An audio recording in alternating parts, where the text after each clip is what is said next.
Ever put a build guide together and done 0 damage? You got all the gear, you followed the skill tree, and you match the Paragon board to the exact node, and you still don't see the same numbers that you saw in the video. What's the secrets? I'm going to share with you all of those secrets and more in this video. Oh, right, I forgot. I should probably kill this guy before we get into all of that. If this is what your Torment 4 bosses look like, I'm going to share with you 3 simple tips that will take your fights from looking like this, right here, to this.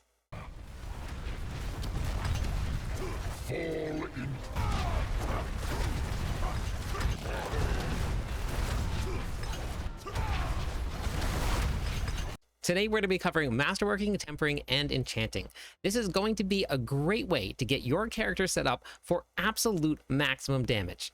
Now I know this is a core function of the game, so it seems pretty straightforward, but there's a lot of little tips in here that even including when to do your enchanting that you may have missed. So let's take a look at this right here. We have a weapon. I have strength, max life, and damage. Seems pretty great. Damage actually isn't the best stat to have on this. So the first thing that you would want to do is you would want to come over here. You would go to the enchanting item.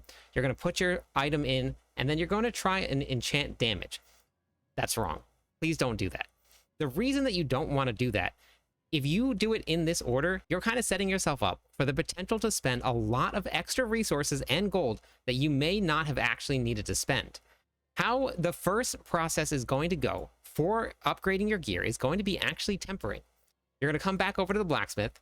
You're going to go over to the tempering tab here. When you put your weapon into the tab here, you're now going to have 2 different options. As you're leveling up through the game, you're going to have tempering manuals dropping. Those tempering manuals will slowly upgrade all of these tempers. Now, if you look right here, these are legendary. They all start off as magic, then they go to rare, and then they go to legendary. The stats get better and better as you level up. This unlocks at level 10, and you can actually start tempering at level 10. You're going to have to start salvaging all of your yellow gear, so make sure that you salvage all of your gear. Don't sell it. I know that it is very hard sometimes to feel like you're gold starved, but you can get a lot of gold from doing things like whisper caches or the brand new nightmare dungeons. So think about your future self and make sure you salvage all your gear so you have enough materials when you get to the end game. And by the end of this video, you're going to see exactly why you're going to need every single last drop of materials that you can get your hands on. So we've now put our weapon in. What we're going to do next is we're going to pick the tempers that you want to run. Now, how do you know which tempers to run? That's where build guides come into play, especially if you're just getting started with the game or you haven't learned as much as you want to know about this. Why these build guides are going to be so important, if you come down, this is my Mobalytics profile here. I am the official writer for the Barbarian class for them.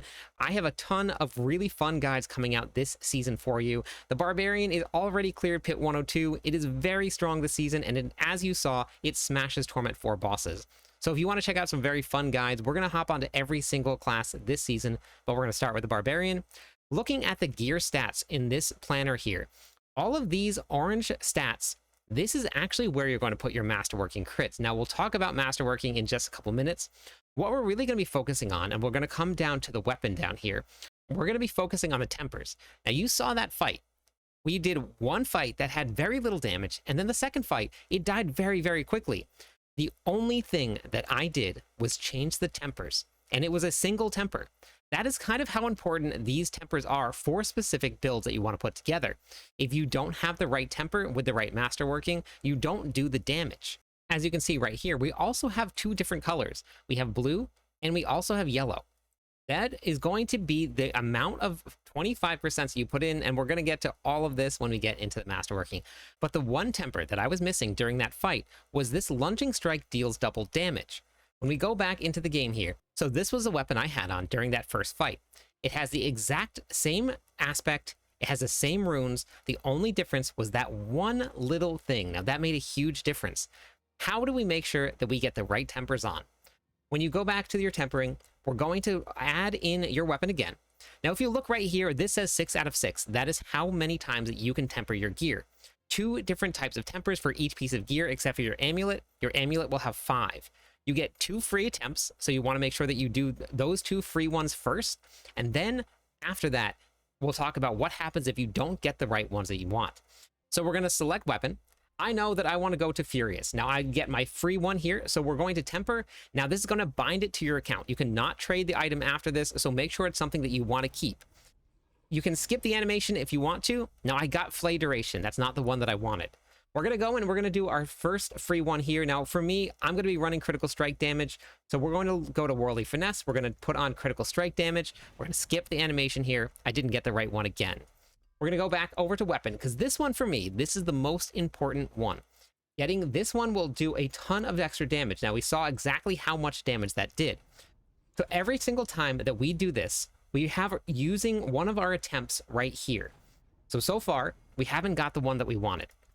We're going to keep on going until hopefully we get the exact temper that we need. Now, we did talk about it. What happens if we don't get it?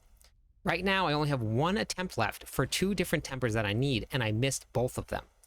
So if you have been playing the game, they've been giving out Infernal Horde keys in a couple different places. And what the Infernal Horde keys look like, they're these right here. If you've done the Infernal Hordes, you should be opening the equipment chest. Inside of the equipment chest, you're going to find the Scrolls of Restoration.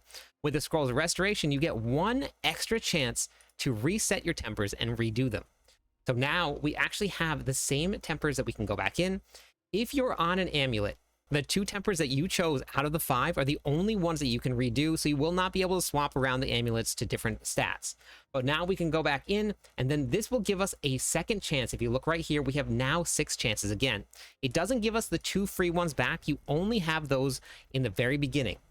So what happens if we don't get this one again?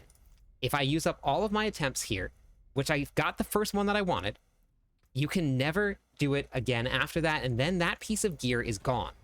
So as you can see, I didn't get the critical strike damage that I wanted. I got vulnerable damage. Now, that is actually okay. It still is going to give me some damage. But if I missed that lunging strike, I would actually have to salvage this piece of gear because I wouldn't have been able to use the piece of gear because that was the most important stat. This is the part where if you had gone over to your enchanter and you had pulled up the enchanting item here and you had spent a lot of gold on this, now all of that gold would have gone to waste because we would have had to salvage a piece of gear because we missed the temper that we wanted. A little bit about enchanting before we get into masterworking. We're going to be re-rolling damage because damage really isn't the best stat. It's very, very low, and it goes in the same category as all of the other stats do. So for example, I want to roll critical strike damage. That's going to be one of the highest. It's going to work for this build. I'm going to come over here to the possible affixes. I can actually see every single affix that I want to. This will be a really, really great option for you if you don't know exactly what you're looking for or if you want to explore your options when you're enchanting. So now, why it is so important that you do this second, we're going to now reroll. Now, I got my critical strike damage, but we're actually going to reroll so you can see exactly what happened. Now, I just doubled the cost of my gold. We're going to do it again. No change. My cost of gold doubled again. We have now only done it 4 times. We're up to 500,000 gold per enchant. The more that we do this, the more that the gold cost keeps going up. And if we did this and we spent, let's say, 500 million gold, which people have done before, on a piece of gear, and then we go over and we temper it and we get the wrong ones, we have now wasted all of the tempering and all of that gold on a piece of gear that we can't use. So this should be the second thing that you take care of after you've done your tempering. Now you can mix up masterworking and enchanting. Those orders don't really matter, but make sure tempering is the first thing that you do. So you've gotten your tempering and your enchanting done. The very next step is going to be masterworking. Now this right here is going to be the hands down best way to get yourself into Torment 4 and be ready to kill bosses. So what is masterworking and why is it so important? If we come over to the masterworking tab right here, we're going to take the weapon that we just put our tempers on and we just enchanted. Now one quick note before you start your masterworking process, both tempers have to be done. You cannot start masterworking anything if you have not completed both the tempers, so make sure that that is something you do first. We've already gone in the order of getting your tempering done, and then your enchanting, and now your masterworking, so you should be set up for success already. When you put that in, if you read right along the bottom here, all affixes will be increased by 5%. As we upgrade our gear, we now gain a 5% increase to all stats. Think about that on a grand scheme of things. You're taking every single piece of your gear and increasing it by 5%. Now, depending on where you're at in the game, you can either have 750 item power gear or you can have 800 item power gear. Your 750 power gear can only go up to 8 out of 8 for masterworking. Now, if you look right here, this shows 12 out of 12 right up at the top here. On your regular legendary or regular unique gear, your 750 item power gear, it will only go up to 8 out of 8. That means that you're going to lose a little bit of power not being able to go there. However, that does not mean that you shouldn't masterwork your 750 pieces of gear, especially when you're just getting into Torment 1 and you want to start progressing. Now, that seems kind of like a waste of materials, but we're going to get to that because it's actually not. You are always going to want to make sure you masterwork your gear straight up to the maximum that you possibly can be. Now, the best way to do this is probably going to be to go in waves. You're going to do everything to 4, everything to 8, and then everything to 12 as you get your gear. Regardless of whether you think it's a good piece of gear or not, you should be doing this. Now, let's look at how masterworking is going to work in general. This is your cost of materials along the bottom. To upgrade is going to cost a little bit of gold. As you go through, every single one of your upgrades will give you an additional 5% as your upgrades. Now, every single thing going 5% is going to actually give you a 45% increase to all of your stats at the bare minimum. Now, by bare minimum, I mean this right here says one affix increases by 25%. Now, that is random. You have 5 different affixes here. All of these stat lines are all affixes. These 25% increases happen at rank 4, at rank 8, and at rank 12. That is where your planner is going to come into play. When you go back into the planner, I know that I just need one roll into Lunging Strike deals double damage. So I only need one. That seems pretty easy. I have a 1 in 5 chance of getting it. So now, and I upgrade here, you can either let the animation roll and make suspenseful, or you can hit skip, and then we're going to see that I got vulnerable damage. We got that 25% that increase our vulnerable damage that gives a little boost to our stats. It wasn't exactly the one that I wanted. In just a couple minutes, we'll talk about ways to get that specific stat, but it is a very pricey endeavor, so that's going to be for your late game, not for your early end game. Now we get more 5% increases here. We're going to keep on going. As we keep going here, we're going to see that I got critical strike damage, not quite the one I was looking for. Now we're going to go all the way up to 12. With this going to 12, I have now missed every single one that I wanted. Now that seems like a bummer. I just wasted a great piece of gear. I spent all of this time enchanting. I spent all of this time tempering. But there is this little button right here that a lot of people miss. This is going to be resetting your masterworking. We're going to talk about that in just a second.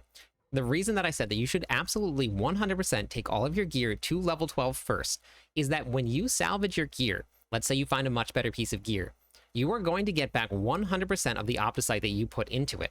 I'm going to show you exactly how much you're going to get back just by salvaging your gear. We're going to unfavorite this here. I just spent a whole bunch of opticite on it.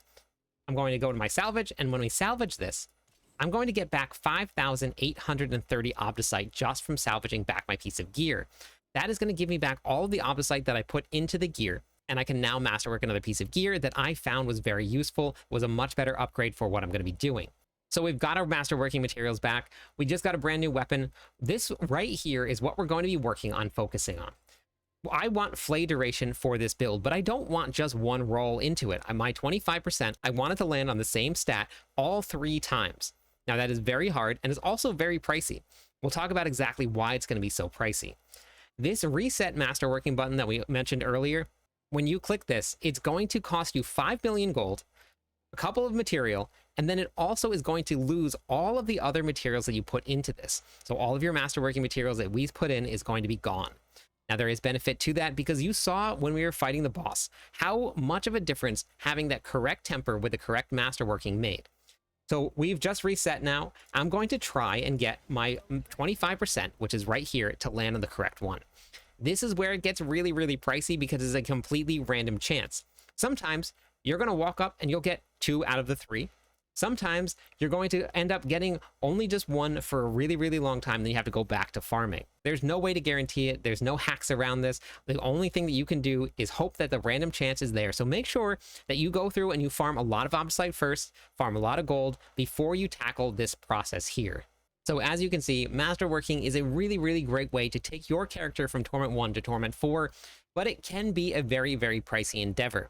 So the last tip that I'm going to leave you with, if you're looking for the hands down best way to get opticite, to get some gold, you're going to want to hop into the Discord server with us. We have an amazing Discord community. Everybody is incredibly friendly. If you look right here, these are all of the many, many people that are in voice chat right now. They're all playing together. They're all helping everybody. It's a very, very welcoming and friendly community. Whether you've been playing for 1 day or even playing like I have since the very beginning, there's going to be something in there for you. We have done a ton of events. We had a launch day event. Everybody gets to pair up in a group together. They get to go out, explore the new season together, share gear, share experiences. It is a lot of fun. You will absolutely 100% not regret it.